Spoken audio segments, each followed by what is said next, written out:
There's snow. I've got Kirusha with me. Tater Tot is trotting in the distance. There's nothing to improve in this situation. There's the sound of the wind in the forest. I feel very Wuthering Heights, except there's not a single height in the distance. With that, let me start my January review. The first book that I read this month was The House on the Cerulean Sea by T.J. Cloon. T.J. Cloon is one of my favorite authors, but I do encourage people to get his books on audiobook because he tends to get the best readers, particularly the reader who reads Lightning Struck Heart. That series is great. House at the Cerulean Sea is I kind of technically, I guess you could say it's urban fantasy. However, more than anything else, it's just a feel-good story. It's about a government worker who goes on business to a magical orphanage for especially dangerous children, and shenanigans ensue, I guess. And I heard Murphy Napier,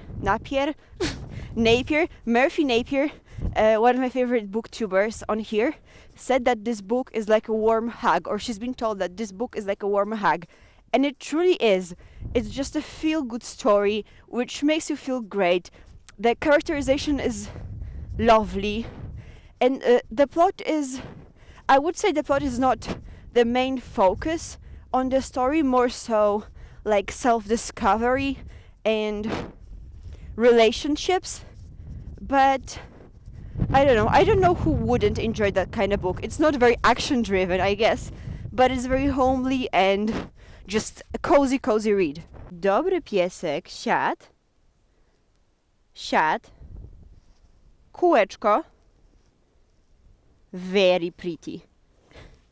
The second book I read was Beloved by Corinne Michaels, and that was the most boring book I have ever read in my life, and I can judge that by the fact that I regularly fell asleep while reading this book. So I had this book on audiobook, and I made it my lullaby every evening.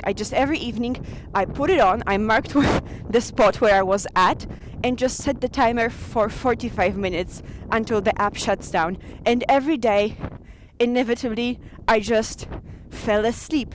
It's a book about a girl who is treated poorly by her ex-boyfriend. Like, she breaks up and moves on to a different guy. This romance is very much the first in the series because it sets up for a sequel, is what I mean. I don't know, not much happens. There's not much plot, not much character development. There's quite a bit of descriptions of outfits, which I always notice because usually my taste doesn't align with the authors, but that's what you can expect. If you like romances and look for something to fall asleep to, that's excellent for it. It's just great. A great book to fall asleep to.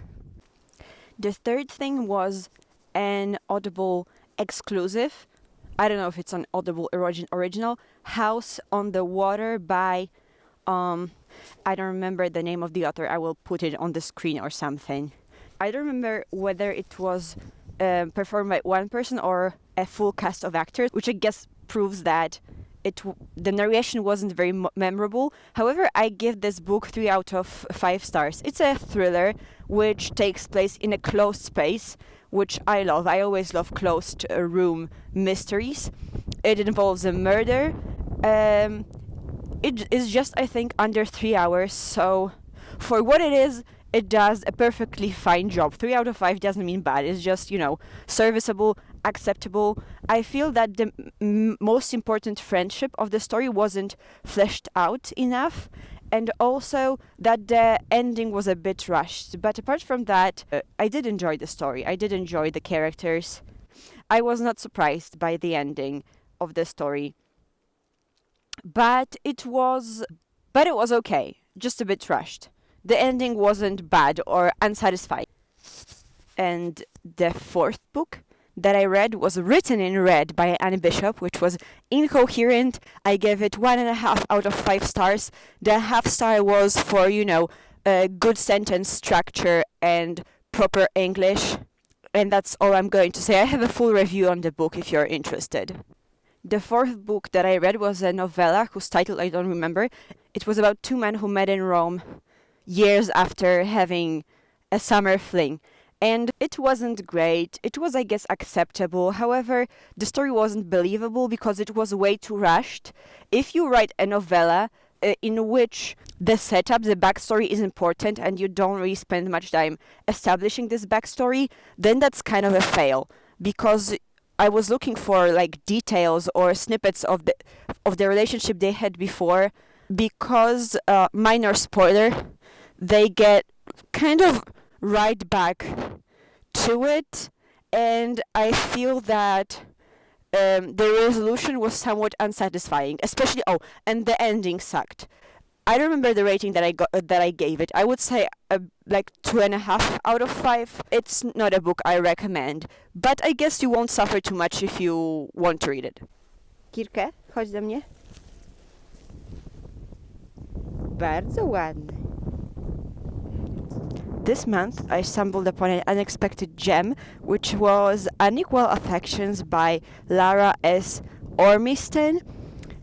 This book is a retelling of Pride and Prejudice, where Elizabeth chooses to accept Darcy's first proposal. And from then on, it's an exploration of how this decision would have affected their relationship. And I have to say, it's a very nice surprise. The characterization is very good.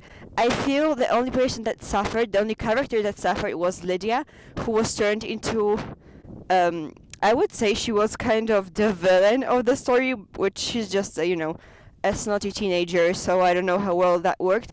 Apart from that, Mr. Bingley was given more page time, and I feel that really served him well because we saw him kind of develop as a character.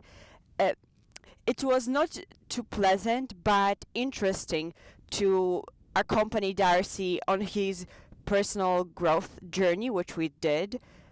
I really appreciated that. It was also interesting to see possible motivations for Elizabeth to accept his suit earlier. And in general, I do feel that the author does all the characters justice. One of the weakest points of the book is pacing, which really slows down a bit too much after the halfway mark. But apart from that, I really enjoyed this book. Of course, there were moments when I was like, oh, it's not as good as the original, but I shouldn't really hold it against the book because it's because you can't really write something better than Pride and Prejudice, except for Pride and Prejudice and Zombies, of course. It's very hard to improve on Jane Austen, and by hard to, I mean I don't believe it's possible, also because I am so prejudiced in her favor. So having said all that, I really, really recommend this book. I had a blast reading it, and I give it 4 out of 5 stars.